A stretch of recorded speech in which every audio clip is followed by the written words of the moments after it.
अब ये जो सिर है, तथागत बुद्ध का जो सिर है, हेड, वो नॉर्थ में है, उत्तर में है।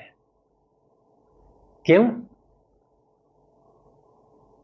जब मनुष्य का महापरिनिर्वाण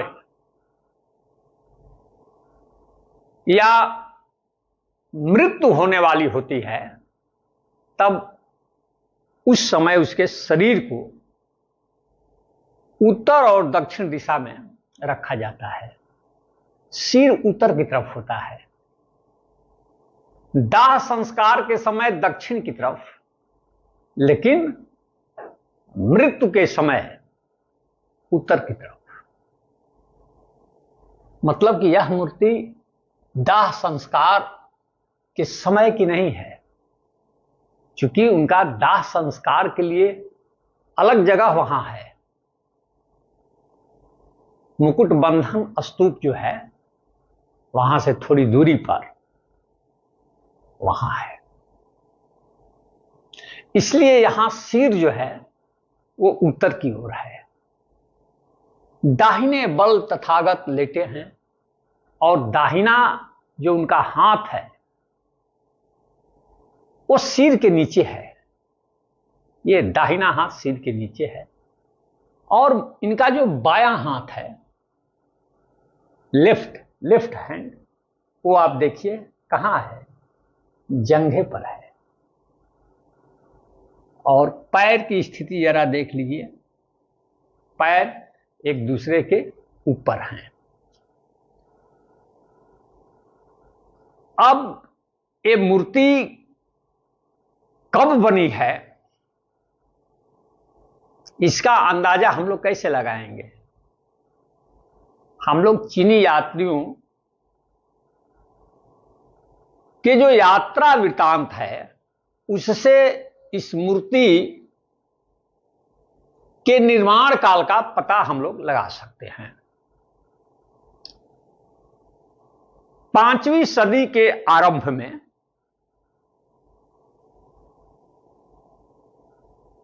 फाहियान, चीनी यात्री फाहियान कुशीनगर गए थे। उन्होंने कुशीनगर का वर्णन किया है और सब कुछ अपनी डायरी में लिखा है। बहुत कुछ देखे वहां, स्तूप वगैरह, लेकिन फाहियान यह मूर्ति नहीं देखे। 5वीं सदी में यह मूर्ति देखी किसने?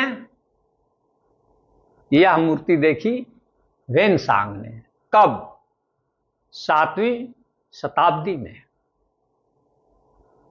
वेनसांग ने यह मूर्ति देखी।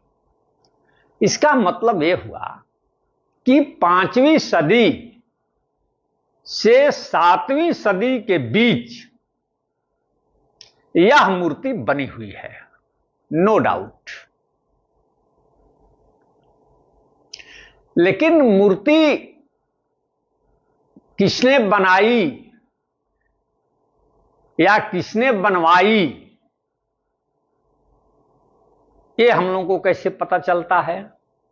वहां पर एक अभिलेख मिला है और वो अभिलेख 5वीं सदी का है और अभिलेख धम्म लिपि में है। उसमें ये लिखा हुआ है कि इस मूर्ति के जो प्रतिष्ठापक थे, स्थापना करने वाले थे, वे हरिबल थे। उनका नाम हरिबल था, भिक्षु हरिबल। और जिस मूर्तिकार ने इस मूर्ति को बनाई है उसका नाम दिन है। तो मूर्तिकार दिन के बारे में चर्चा हमारे इतिहास ग्रंथों में नहीं है, या है तो बहुत कम है। लेकिन